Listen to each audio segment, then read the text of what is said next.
démocratique du Congo, une fois de plus, sont menacés dans la partie est de la République démocratique du Congo. Vous le savez, c'était le mercredi écoulé que le territoire ainsi que la ville de Bukavu dans la province du Sud Kivu était une fois de plus menacée par des rebelles. Ils ont commencé dans le territoire des Kabaré, là où se trouve l'aéroport de Kavumo, et après terminé dans la ville de Bukavu. Et aussi, pas plus tard que dimanche soir, soit 1 heure, que la province du Nord Kivu, dans les territoires de Rutshuru, Runyoni, Tchanzu et Bunagana, était une fois de plus attaquée par des rebelles. Tantôt, on dit que c'est la renaissance du M23, et d'autres parlent de ADF Nalu et de FDLR. Qu'est-ce qui se passe en République démocratique du Congo? Avec toutes ces questions, on va essayer de trouver des réponses avec le grand notable de l'Est de la République démocratique du Congo. Il n'est pas le moindre, puisqu'il est également le prince. Il est aussi le vice-ministre honoré de la République démocratique du Congo. Là, nous appelons l'excellence Willy Michiki, qui est également prince. Avec lui, bien évidemment, on va parler de ce qui se passe en République démocratique du Congo, également l'état de siège. Aussi, on va parler de l'Union sacrée. Excellence, bonjour. Bonjour. Et bienvenue. Merci. Comme je l'ai dit tantôt, la République démocratique du Congo toujours et encore menacée dans sa partie est de la République démocratique du Congo. Malheureusement, il y a encore l'état de siège dans le Nord Kivu, mais on a encore aujourd'hui parlé des attaques rebelles. On dit que c'est la renaissance d'un 23. Tantôt, on parle également de FDLR. Qu'est-ce qui se passe réellement et que prévoient nos autorités? Avec Prince Willy Michiki, on va essayer de savoir réellement ce qui se passe. Excellence, vous êtes membre de AFDC Allié, qui est de l'Union sacrée de la nation, prônée par le chef de l'État, Félix-Antoine Tshisekedi Tshilombo. Vous êtes notable dans l'Est. Qu'est-ce qui se passe réellement là-bas? Oui, la situation, c'est vrai, n'est pas bonne, on doit le reconnaître. Mais c'est là, moi, personnellement, en tant qu'expert de questions de la région des Grands Lacs, je ne suis pas surpris. Okay. J'avais déjà même alerté certains services, mais malheureusement, on n'est toujours pas écouté, puisque vous savez aujourd'hui que les succès diplomatiques à l'extérieur du pays, comme les succès internes réalisés dans peu de mois par les gouvernements de l'Union sacrée, cela dérange. Cela ne fait pas plaisir à tout le monde. À 7 mois de ce gouvernement, depuis que ce gouvernement a été mis en place, voir ce que nous avons réalisé, c'est là on devait s'attendre à tous ces petits bruits de bottes. Et moi j'ai dit, et on peut accuser n'importe qui, on nous parle des ADF, on nous parle des XM23, des FDL, mais moi je vous dis que les kabylistes, les perdants, ils sont pour quelque chose. Vous savez qu'aujourd'hui, nous avons beaucoup de kabylistes qui sont à l'étranger. Moi j'ai fait l'exil. En exil, leur souhait c'est de renverser le régime en place et revenir. Il faut chercher par tous les moyens. Ils ont fait pourrir la situation des M23 pour les laisser dans cette situation-là. Ils n'ont jamais finalisé l'accord avec eux. Et c'est tout à fait normal aujourd'hui qu'on puisse les rechercher à réactiver tous ces gens-là. L'histoire des ADF, depuis 18 ans, Kabila a trouvé les ADF là-bas, il les a laissés. Et ce sont des pépinières qui aujourd'hui on voudrait alimenter pour mettre bloquer au fait le bon fonctionnement du gouvernement Kabila et du gouvernement Tshisekedi. Donc moi en tant qu'expert, ce sont les questions. J'ai toujours dit que tous ces gens que vous laissez comme ça se taper des asiles dorés, je ne vais pas citer ici des noms de gens, mais au moment opportun, on va y procéder pour ne pas briller certaines pistes. Quand je vois la situation d'aujourd'hui, moi je dis non, il faut impliquer les autochtones. La meilleure guerre, on la gagne par la population. La meilleure armée du monde, c'est la population d'abord. Or, la population n'est pas impliquée. J'ai même donné le cas de chez moi, à Walikale, où nous avons réussi. On va y arriver. Parlons d'abord de ce qui s'est passé à Bukavu, puisque j'étais là le mercredi. Le rebelle ont entré dans la ville après avoir fait ce qu'ils ont fait dans le territoire des cabarets, précisément même à Kavumu, là se trouve l'aéroport. Ils sont entrés, ils étaient applaudis par la population, parce que la population prétend qu'ils sont délaissés par le gouvernement. Est-ce là-bas il y a main noire, ou seulement que c'est Félix Tshisekedi, votre union sacrée, qui n'arrive pas à répondre aux besoins de la population? Non, il faut dire d'abord que les groupes armés sont issus de nos populations. Ce n'est pas une armée, ce sont des communautés ethniques qui sont appuyées généralement par les leurs. Et quand ces jeunes gens-là sont arrivés, parce que moi j'ai entendu parler, je crois qu'il y a au moins presque 7 mois, de l'article 64, il y a quelqu'un, 2-3 personnes, qui m'ont dit non, il y a l'article 64, des gens qui s'organisent là-bas. Quand j'ai entendu ça, j'ai fait directement allusion aux gens qui voudraient remettre en cause l'ordre institutionnel. Moi j'ai dit non, ça ne m'intéresse pas. Mais j'ai vite compris comme analyste qu'il y a quelque chose qui se trame quelque part. Le problème c'est qu'aujourd'hui, nous avons une vision au sommet de l'État. Nous avons un gouvernement de l'Union sacrée. Mais les institutions, à la base, ne reflètent pas cette vision. Nous avons encore aujourd'hui des gouverneurs, des administrateurs du territoire, même, je peux descendre même plus bas, des chefs de secteur, des chefs des quartiers, des bourgmestres, qui ont la vision des kabbalistes, la vision des destructions, qui ne partagent pas notre vision.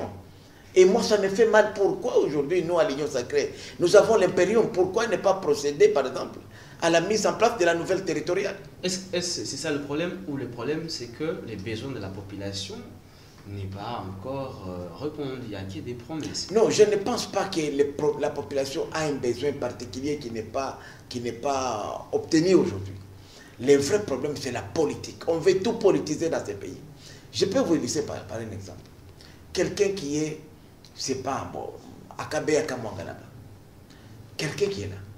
Est-ce que depuis 18 ans, la situation dans laquelle il était, c'est dans les 7 mois ici qu'il va constater que la situation a changé?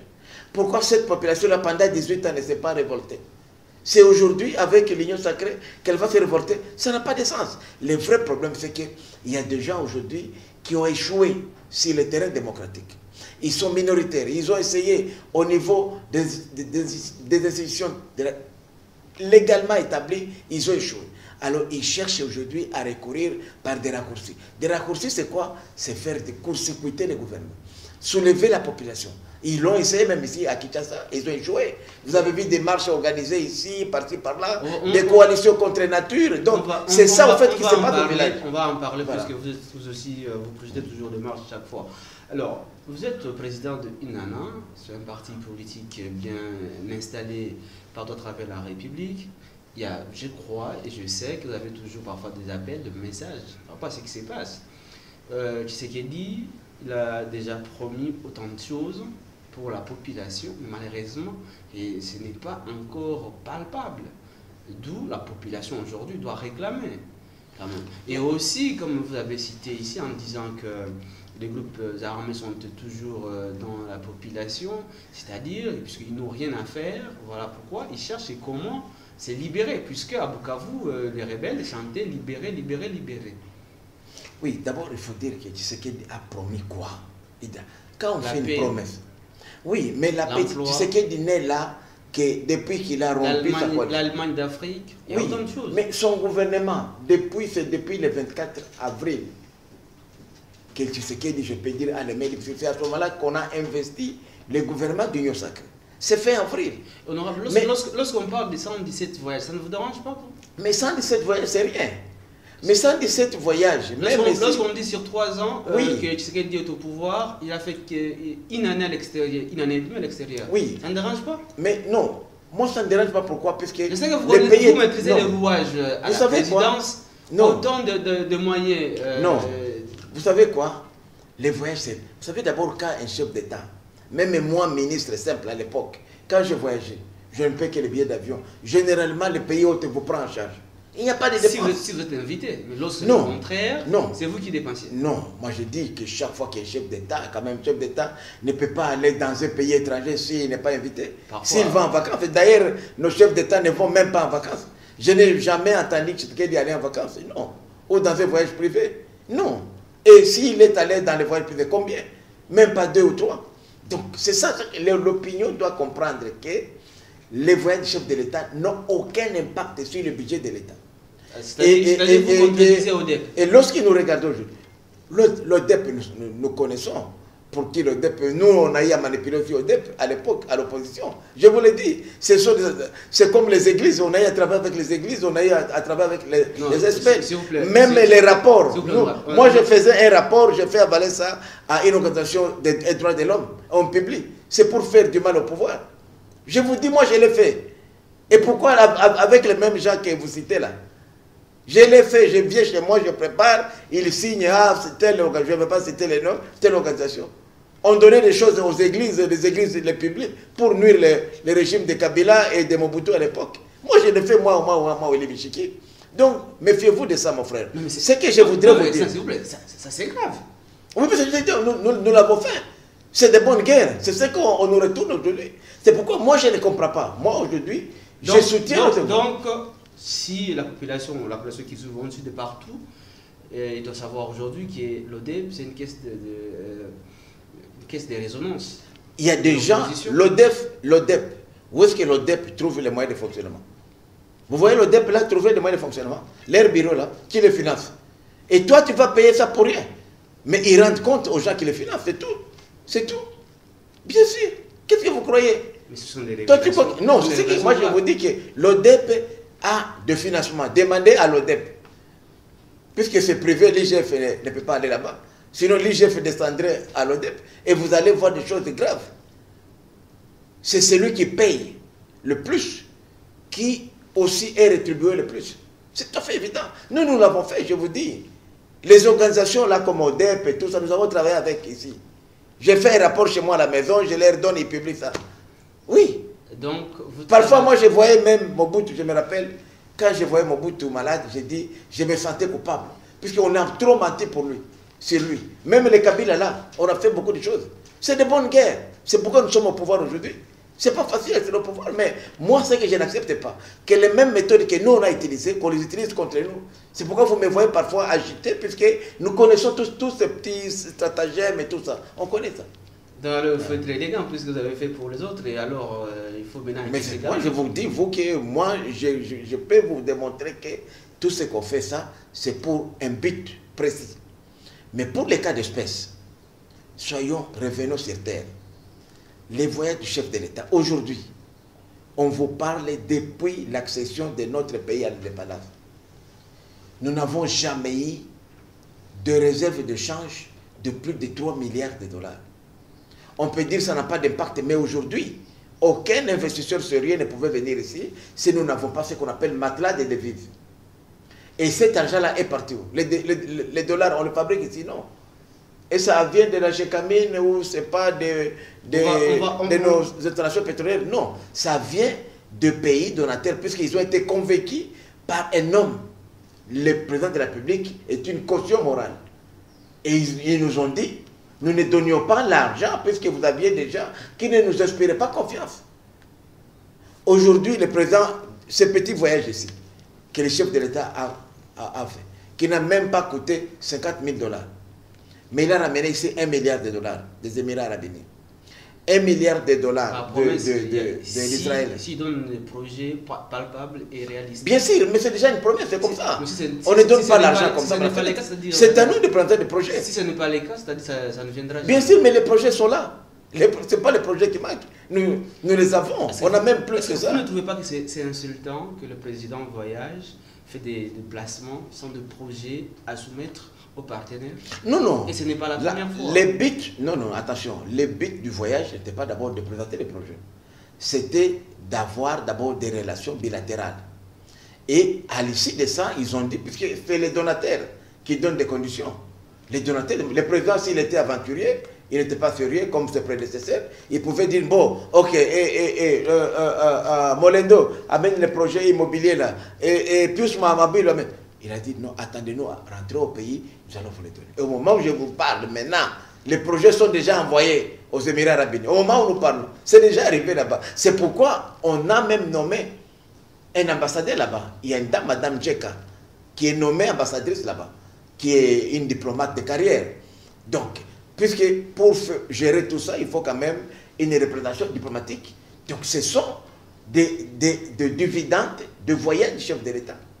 Aujourd'hui, on a été depuis COP 1 jusqu'à COP 24, 25, on n'a rien eu. Aujourd'hui, on a eu 500 millions. Ah non, et les 500 millions qu'on nous a donnés, c'est pour la préparation des dossiers. Juste pour préparer, donc, qu'on appelle les études de faisabilité. Mais lorsque voilà. donne, et les gens crient à ces mots, non. Les autres ont eu depuis longtemps. Lorsqu'on donne 8 milliards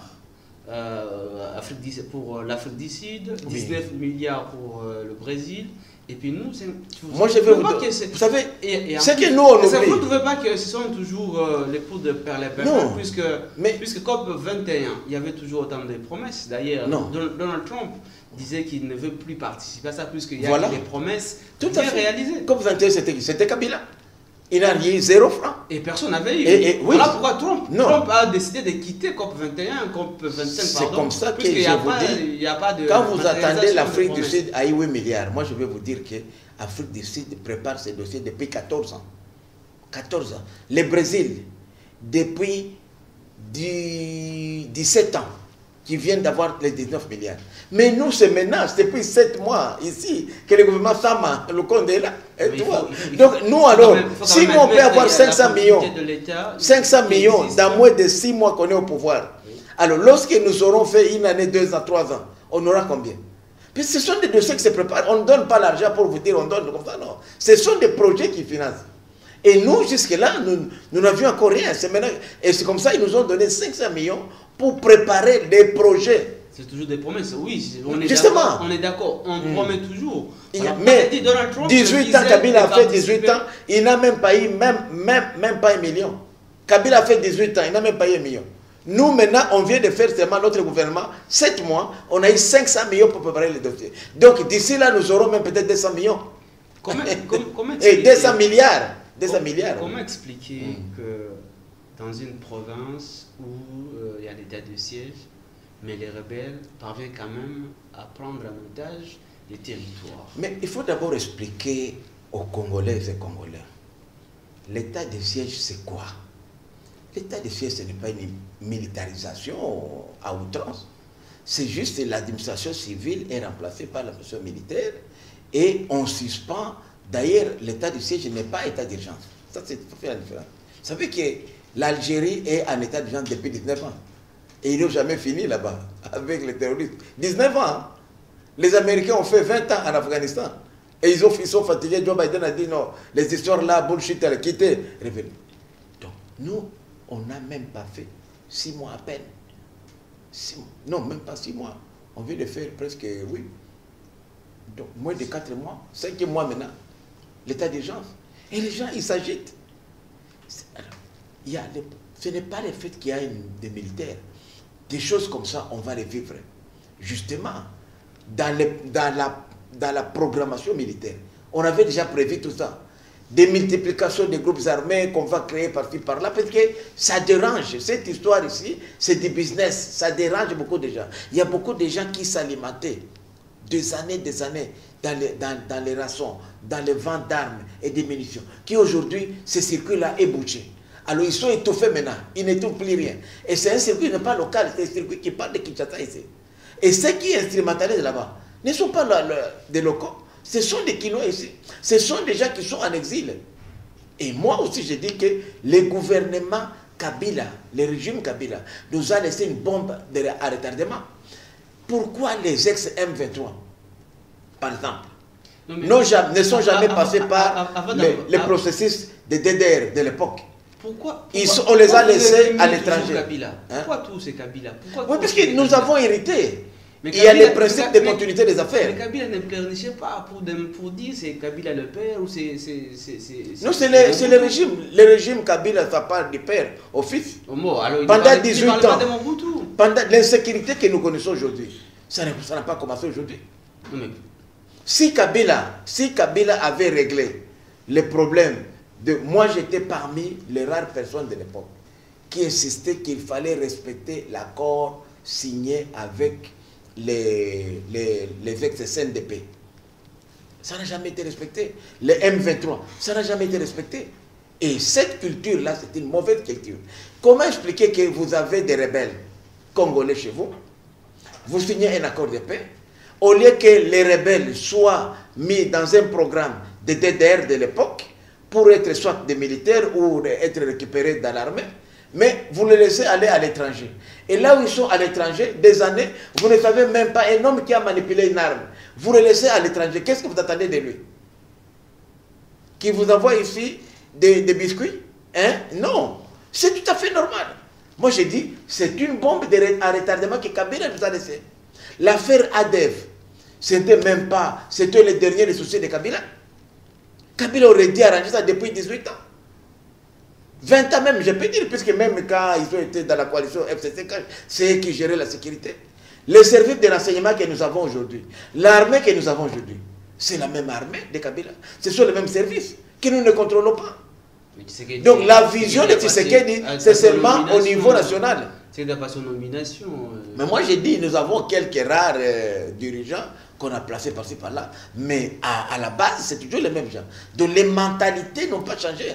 C'est pourquoi aujourd'hui, j'insiste encore qu'il y a une urgence. Le problème c'est mentalité ou le problème c'est l'équipement? Non, non, c'est pas même l'équipement. Le ministre de la Défense avait bien parlé devant le député en disant que voilà, ils ont pris la décision de décréter état de siège sans bien lire la situation, entre autres, surtout sur le plan financier, sur le plan logistique et bien tant d'autres. Moi, je peux vous dire d'abord que pour gagner une guerre, ce ne sont pas les équipements. Les Américains, je vous ai cité ici un cas.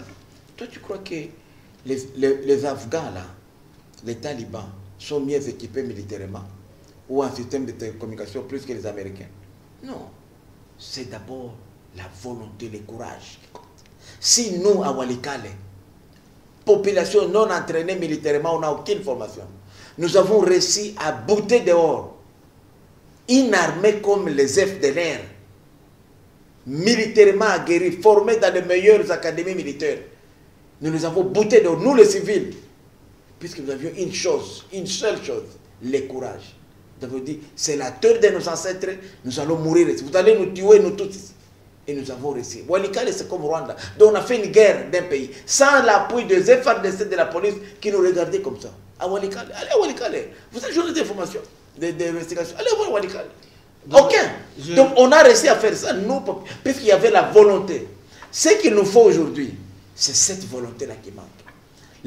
Je ne peux pas comprendre que des personnes étrangères suspectes viennent à Tchanjo, à Runyonyi, à Mbinza, là où il y a la population et les gens ne sont pas au courant. Non, c'est impossible. C'est possible. Nous nous connaissons, on voit le lendemain, des gens comme ça, on va même signaler. Excellence, je vous dis que le samedi, j'étais à Rutshuru. J'ai passé par Runyonyi, Tchanzu, Bunagamba jusqu'à arriver à Proagoma.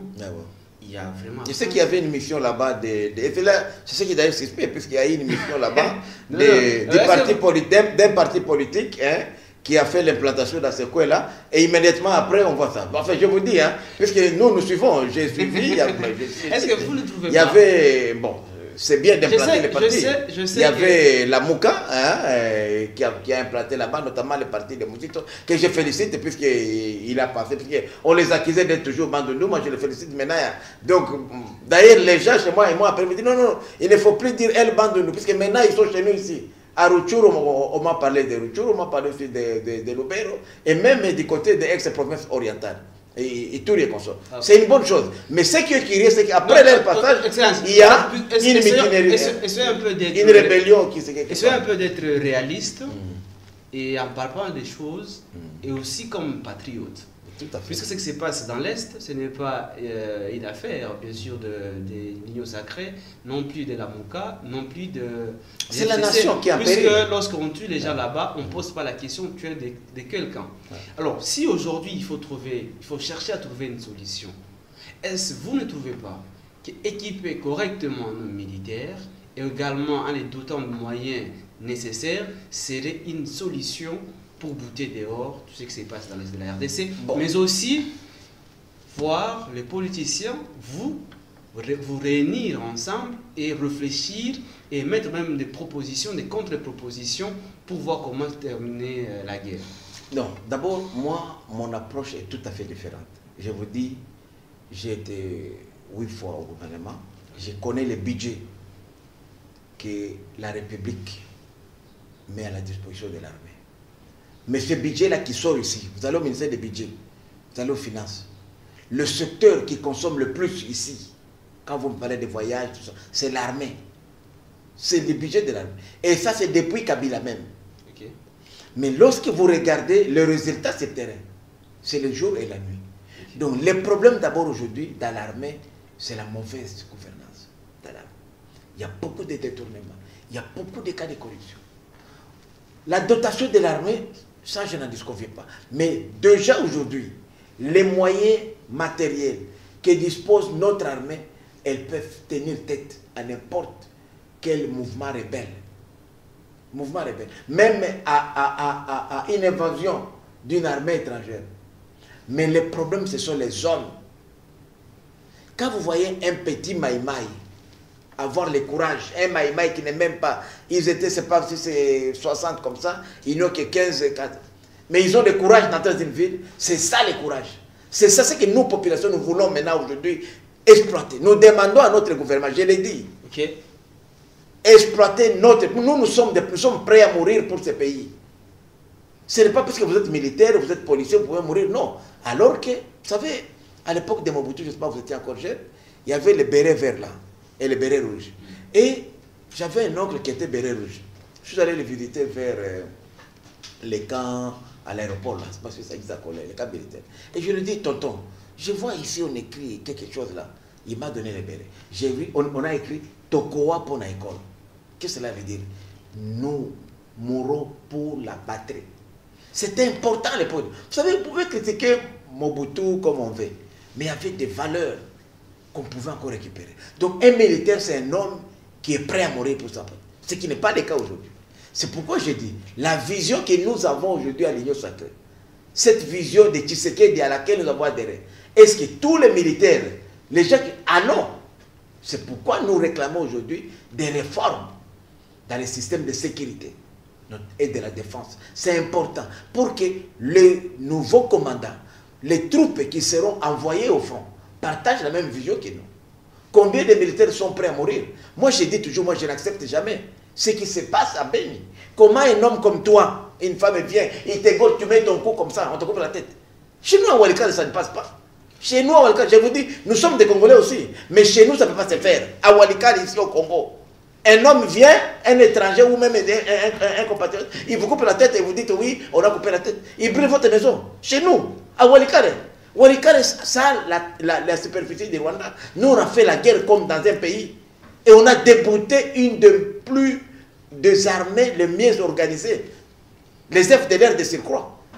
Donc c'est pour vous dire que les problèmes aujourd'hui n'est même pas question d'équipement. C'est le problème d'engagement politique. Okay. Et l'engagement vient d'abord du chef de l'État. Mais cette vision-là, ça prendra du temps. Mais les gens meurent. Il faut que la vision, nous puissions la transcender au niveau de la base. Est-ce maintenant, ce n'est pas le moment que vous, de l'Union sacrée, bien évidemment avec votre autorité morale, vous devrez maintenant jouer à la sagesse d'appeler cette concertation pour réfléchir pour la paix?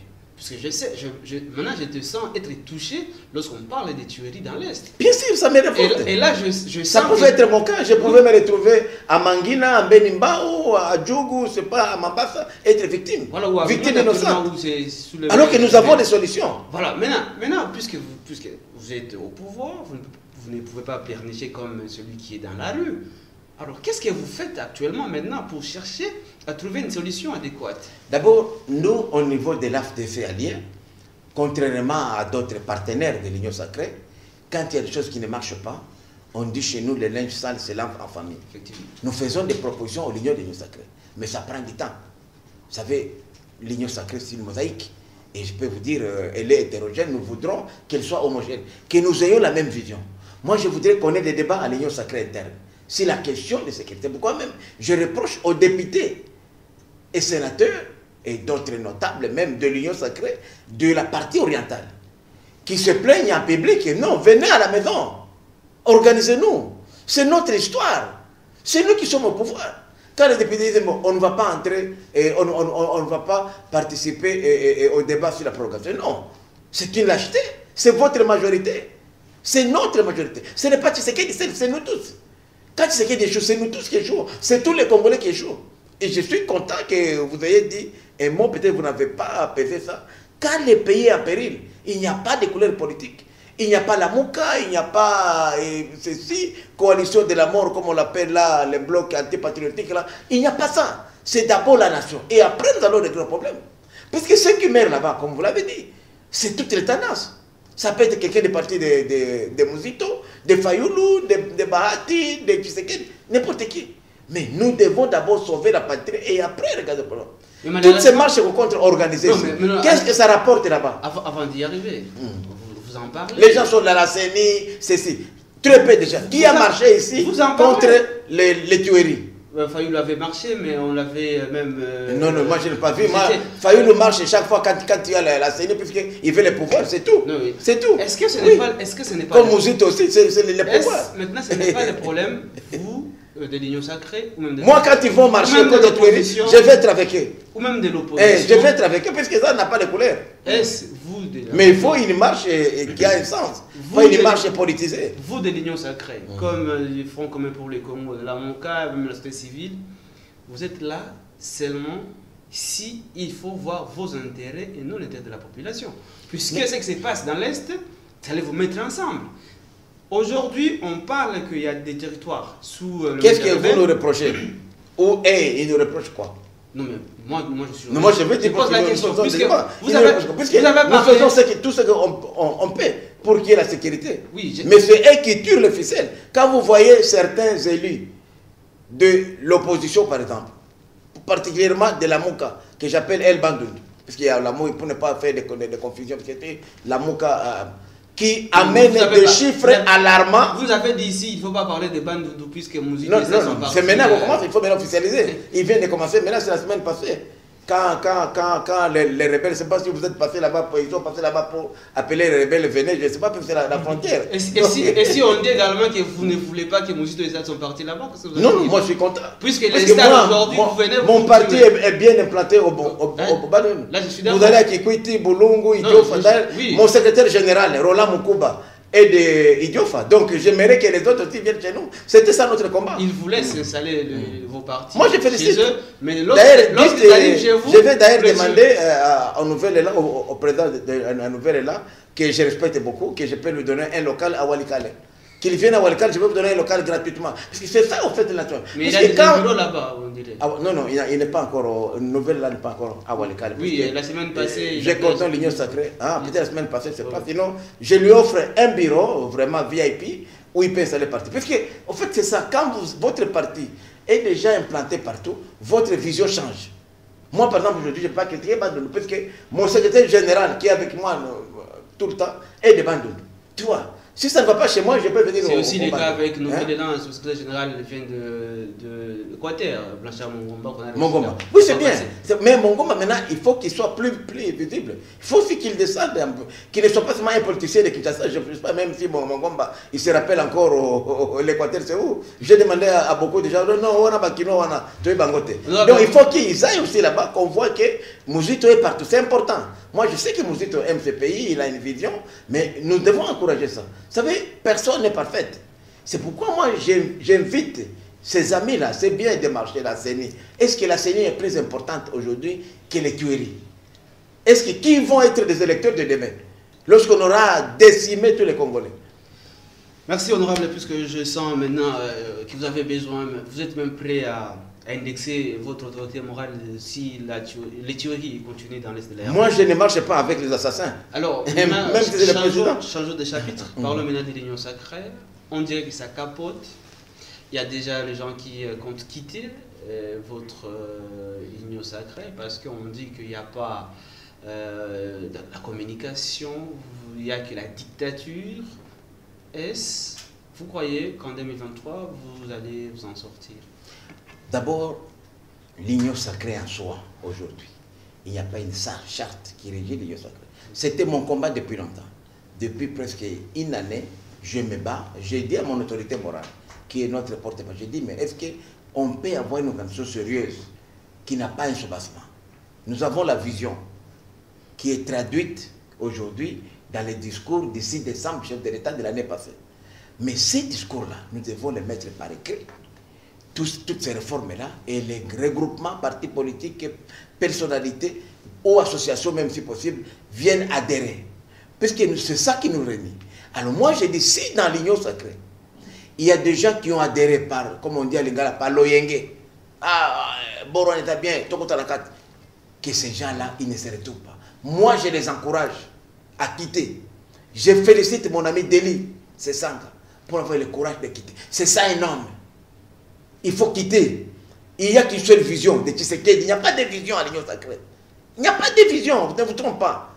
Vous êtes dedans, c'est comme l'impère, hein, comme l'impère parti-État. Oui, c'est une vision. Moi, je dis, mais l'impère parti-État, ça c'était encore plus grave. Mais nous, c'est impère parti-État démocratique. Il y a une vision d'un homme. Moi, je n'ai pas adhéré pour soutenir Tshisekedi, non. Moi, j'ai adhéré à la vision de Tshisekedi. Je me suis retrouvé à travers cette vision-là. Et les jours que cette vision n'existera pas, jusqu'aujourd'hui, moi j'estime que nous sommes sur les bons. S'il y a des amis de l'Union sacrée qui ne s'intéressent pas, on n'aura pas de vision. Moi je les conseille vivement de quitter. Nous voulons purger l'Union sacrée, vraiment qu'ils partent, qu'on soit même minoritaire au Parlement, mais puisque nous c'est le combat. Ce n'est pas la majorité, la mécanique et tout ça. Ce n'est même pas une majorité. Vous ne pensez pas que vous êtes en danger? Parce que en danger de quoi? Il semble que le président, l'autorité morale de l'Union sacrée ne respecte pas les engagements. À l'Union sacrée, il n'y a pas d'autorité morale, je veux vous dire. Il y a seulement un initiateur qui s'appelle Félix Tshisekedi Tshilombo. D'accord, parlons de l'initiateur de l'Union sacrée qui ne respecte pas les engagements. Il avait commencé avec... comme quoi, comme engagement? Il avait commencé avec la MOCA, il n'a pas respecté. Quoi? La MOCA quoi? Quel la MOCA? Quel engagement il a eu avec... Non, la MOCA avec à Genève. Parce que moi je vous dis... À Genève, ils étaient d'accord, même lui-même disait que des changements c'est Martin. Ah oui, à Genève. Oui. On évolue avec Kabila, FCC, Kamere, comment on appelle, Cash. Aujourd'hui c'est Katumbi, bientôt c'est Jean-Pierre Bemba et pourquoi pas vous? Est-ce que vous ne trouvez pas que... Voilà. D'abord, moi je peux vous dire une chose, mon cher. Vous savez, moi j'ai presque 4 décennies comme acteur de premier rang dans la politique ici. J'ai commencé trop jeune bébé. J'étais ministre à 26 ans. Tout ce qui se passe aujourd'hui, je peux vous dire, suivez-moi seulement un seul acteur politique de premier rang qui n'a pas changé de parti ou de regroupement politique. Je vous dis d'abord, commençant par l'opposition. Fayoulou.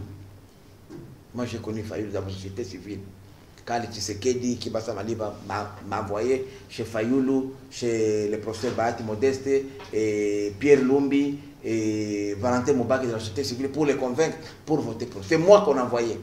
C'était société civile. Je vis après SIDF. Après, il est entré en coalition avec Kimbuta pour nous faire échouer à Dabombon. Ils ont été on a été avec lui dans tout ce qu'on a eu, Issoral et Rassemblement. Et pour aujourd'hui, c'est trouver de l'ami de l'opposition, et la Mouka Elban. Mouzito, mais lui-même, il était Palou. Palou, il a quitté là-bas. Il est allé dans la coalition de MP. Majorité présidentielle. Non, après Palou, il a créé son propre parti. Oui, après Palou. Moi, je dis non. Donc, aucun n'a né dans son parti où il a commencé. Aujourd'hui, aucun. Même si c'est qu'il dit, c'est la réalité de notre politique. La politique congolaise, elle est dynamique. Mais ce qui est important en politique, il ne faut pas se faire des ennemis. Est-ce que le dynamisme que vous parlez là, c'est-à-dire transhumance? Non, non. C'est-à-dire que lorsqu'il faut être du côté du peuple, un homme peut faire. Ça fait un véritable homme d'État. c'est celui qui tombe et se relève. De se rebiffer à chaque instant. Non, lorsque vous vous rendez compte. Quand ses intérêts sont menacés. Non, les intérêts du peuple. Vous pouvez vous tromper. Non, je parle des intérêts des individus. La politique, elle est dynamique, elle change. Est-ce que la politique de 60, c'est la politique qu'on a aujourd'hui? Non. Lorsque les Bozito, les Fayot, le Tshisekedi, tout ça, Kamer étaient ensemble à Genève, est-ce que ces contextes-là, c'est les mêmes? Je dis non. Moi, je dis même moi, je ne fais pas l'exception. C'est ça la réalité politique. Je vous dis, cite-moi un seul. Même vous-même, vous cherchez là, vous ne trouvez pas. Il n'y en a pas. Il n'y en a pas. Vous avez parlé de Mozito. Moi, je vous dis, même Mozito, il a commencé comme Palou, même Palou là, je ne sais pas aujourd'hui, il y a 3-4 Palou, je ne sais pas s'il est dans quel Palou, même le 8, s'il est aujourd'hui. Alors, il a créé son parti, Nouvel Élan. D'ailleurs, on n'est pas là. Nous, c'est qu'on parle. Non, moi je vous parle de tous les hommes politiques en vie. Il n'y en a pas. Parlons du respect des engagements. C'est ça, c'est justement. Quand les gens quittent, non, quand vous adhérez dans un regroupement, vous signez un engagement, non? Quand vous quittez, vous faites quoi? C'est l'engagement que vous laissez tomber. Donc c'est le problème. Alors la réalité aujourd'hui c'est quoi? Pour l'union sacrée aujourd'hui. Laissez-moi vous poser cette question. Pour l'union sacrée, il n'y a pas un acte signé. Je vous défie. C'est une vision que tout le monde a dit, oui, c'est qu'il dit, nous adhérons à cette vision. Excellence, laissez-moi te poser cette question. Est-ce que cette transhumance qui sévit ces derniers temps, ça ne vous dérange pas? Ou vous pouvez voir le député élu sur le ticket de PPRD, mais quelques-uns, ils sont dans l'union sacrée, et les autres restent dans le PPRD. Okay. Ça ne vous dérange pas? Non, être oui. être des députés d'un même parti, mais l'un, il est dans l'opposition et l'autre dans... Ça ne me dérange pas, pourquoi? Puisqu'il y a un arrêt de la Cour, à votre information. Il y a un arrêt de la Cour. C'était politisé. Non, ce n'est pas politisé. La plus haute juridiction de la justice que nous avons, c'est la Cour constitutionnelle. La Cour constitutionnelle a été saisie par le président du bureau provisoire, même à l'époque, à la personne de l'honorable Mosto Kodia, pour interpréter cet article relatif au mandat impératif des députés. Et il était dit que les députés, en termes terre à terre, ne sont pas des garçons de cause de leurs autorités morales. C'est comme ça que vous voyez qu'aujourd'hui, vous pouvez être dans le même parti, mais dans des regroupements différents. Et aujourd'hui même, et ce qui a légalisé ça, c'est que même au niveau de l'Assemblée nationale, vous avez des groupes parlementaires où il y a PPRD FCC, PPRD Union Sacrée, et ça passe bien, il n'y a pas de problème. C'est notre façon, nous Congolais, parce qu'on ne peut pas copier les autres. C'est notre démocratie.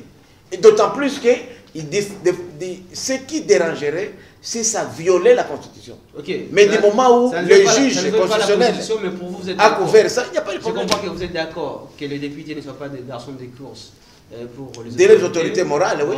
D'accord, mais vous acceptez que les députés partent à l'aéroport pour attendre le président avec leur banderole, tout ça là. Ça c'est une très bonne question. Et amener dans le bis comme les écoliers. Non, moi je vous dis. D'abord ici chez nous on considère les bus comme un transport de pauvres. En Europe, les ministres vont en bus, même en vélo, je vous dis. Même en vélo, les ministres. Là, c'est pour les écolos. Là, non, pas même. Majorité, c'est pour les écolos. Les bus ne sont pas là, parce qu'ici, on mais les vélos, c'est pour les écolos. Non, mais moi, je vais dire ceci. Hein? Non, voilà. Est-ce que vous pouvez me donner, parce que moi, je suis juriste de formation, une disposition des lois qui interdit à un député ou sénateur, parlementaire en général, d'aller accueillir le chef de l'État? Qu'est-ce qu'on a violé comme loi, comme institution, ou même comme règlement intérieur?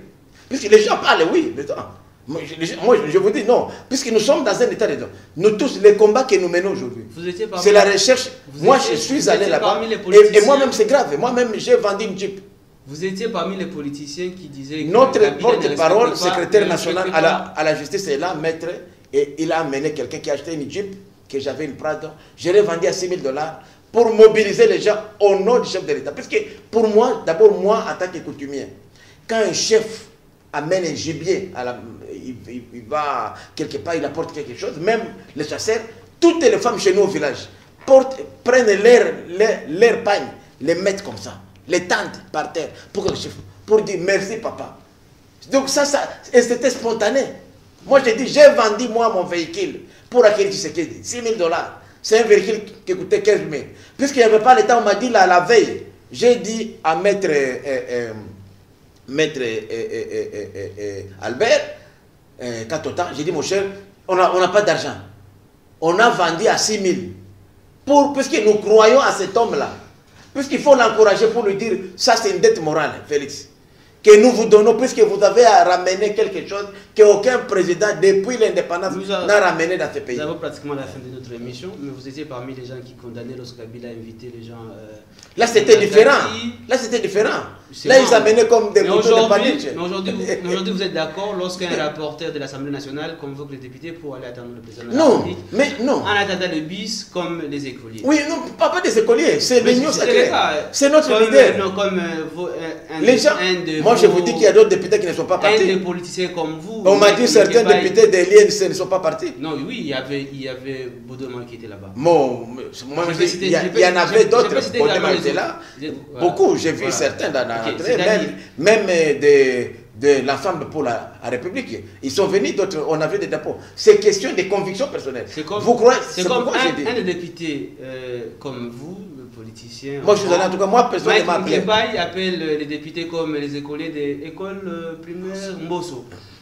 Est-ce que tout ça ne dérange pas? Mais il y a déjà terre à terre aussi. L'honorabilité là. Mais l'honorabilité, c'est quoi? Vous ne trouvez pas que ça vient du peuple. Ce sont nos bases. Moi, par exemple, ma base qui m'a aidé, je suis le meilleur élu de Walikale, 48 000 voix. Ma base m'a dit, Willy Mishiki, apana chana na ule Tshisekedi, umukamate hivi. Kamata bahati umukamate hivi. Alors moi, je vais faire quoi? Ce sont mes électeurs. Ilikuwa Walikale kwenu walikuwa muda bwana Safari. Hein? Oui, non. Oui, mais le problème, c'est que les gens ne comprennent pas. Nous venons de commencer. Le Tshisekedi a eu les mains libres seulement fin avril. Et Safari a dit, comment vous pouvez interpréter ça? On appelle ça chez vous, Safari a dit. Non, la province de voyage, vous voulez dire. Mais ça, c'est rien. Et ça, c'est une infime. Moi, je suis le meilleur élu de là. Ce que moi, je vais dire, c'est ce qu'elles suivront demain. C'est confus parce voilà. que Et moi, c'est eux qui m'ont demandé. Et voilà, après, na ule muluba mukamate hivi. Mais moi, ce sont mes électeurs. Peut-être les autres aussi que vous voyez là, ce sont leurs électeurs qui les demandent. En tout cas, moi, ce sont mes électeurs. Oui, je confirme. C'est pourquoi j'ai vendu mon véhicule, j'ai dit non. J'étais là-bas, on m'a bien traité puisque je disais que je vous connaissais. C'est-à-dire, je connais lorsque je merci pour le témoignage. Oui, je sais. Vous êtes honnête. Je suis journaliste d'investigation, j'étais sur le terrain, j'ai constaté. Voilà pourquoi je pose la question lorsque j'attends poser la question en disant que le président s'appelle Safari Hadi. J'étais étonné. Bon, il y a toujours des comédies, vous savez, on peut étiqueter les gens comme ça. Mais c'est pourquoi moi j'ai dit même au président. Non, moi j'ai dit même au président Tshisekedi, j'ai dit président Tshisekedi, notre sort est lié. Nous devons apporter des résultats. Et nous, au sein de l'Union sacrée, contrairement à d'autres, puisque moi je ne peux pas scier la branche sur laquelle je suis assise. S'il y a des critiques, vous savez que nous, à l'AFDC alliés, nous sommes victimes de beaucoup de frustrations. Mais on ne doit pas les porter à la place publique. Nous les gérons en interne. Dans toute famille, même chez nous, à la maison, nous avons des problèmes. Mais lorsque quelqu'un commence à porter les problèmes de famille à l'extérieur, alors il faut rompre, quitter cette famille-là. Merci d'avoir répondu à notre appel. Nous sommes pratiquement à la fin. Merci pour votre honnêteté, surtout de reconnaître mon ancrage à Walikale et les témoignages que vous venez de donner. Mais également, donc vous devrez être l'Union sacrée. Parce que l'Union sacrée, c'est la vérité. Non, moi je suis journaliste et je reste. Bon, voilà, mais seulement la population également d'autres coins voudrait savoir Safari a dit pourquoi on a donné ça au président. Tout à fait, tout à fait. Bon, il répète ce que les Kinois disent. Vous savez, les Kinois sont des tralala. Là, c'est à Swahili, Safari a dit. Ah, oui, mais c'est les Lingala qu'on met à Swahili, c'est facile. Oui, mais interpréter pour les traduire. Oui. Non, Safari a dit c'est ça, donc la promesse de voyage, c'est tout. Ah, ok. Hein? C'est-à-dire promesse et voyage. Donc, mais c'est comme ça que nous attendons des résultats. Et lorsque les résultats seront là, on va expliquer. Merci. Nous avons la réduction des billets aujourd'hui. Nous avons les chanchards, les surgelés qui viennent le mois prochain. On va dire voilà les résultats. Merci, Excellence. Je crois qu'on va encore vous recevoir dans notre plateau essentiel pour toujours parler en ce qui concerne l'actualité au sujet également de l'Est de la République démocratique du Congo. Merci. Merci pour l'invitation. Je reste à votre disposition. Et je félicite cette chaîne vraiment qui est... Bon, vous savez, il y a beaucoup de chaînes. Lorsque un des initiateurs est dans telle tendance, il ne ressemble pas les autres. Ça, vraiment, il faut féliciter. Et en particulier, mon aîné, le Premier ministre honoraire Muzito, je le félicite pour avoir laissé cette chaîne vraiment indépendante. Et pour son parti, puisqu'il a déjà implanté chez vous? Oui, moi je lui dis, mais s'il n'a pas encore un local, je peux donner un local, même un deuxième. Parce que Walikale, c'est comme le Rwanda, c'est grand. S'il est au centre, il faut qu'il soit dispatché. Ça, je vais lui offrir, puisque j'ai beaucoup d'estime pour lui. Restez branchés à la RTVS 1, messieurs et dames. Info continue toujours. Et nous sommes là pour vous servir. Au revoir.